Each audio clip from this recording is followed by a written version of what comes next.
Hey you guys, and welcome to slmworkfromhome.com. Welcome to another video. So some of you guys have been asking me what's a good computer to work from home. Now, if you go to your work website, it'll provide you with the basic requirements that you need to service, and it'll show you the basic requirements that you need to pass the technical check. Here is an affordable work from home PC that meets and in some cases exceeds the basic requirements for this platform.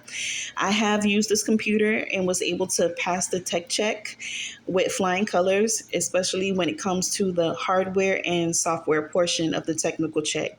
For this computer, the link is below. Also, it's refurbished, so it comes at a great price, and you can get it on Amazon and delivered to you pretty quickly. It comes with a mouse and keyboard hardwired, and all you have to do is get the monitors if you don't already have some.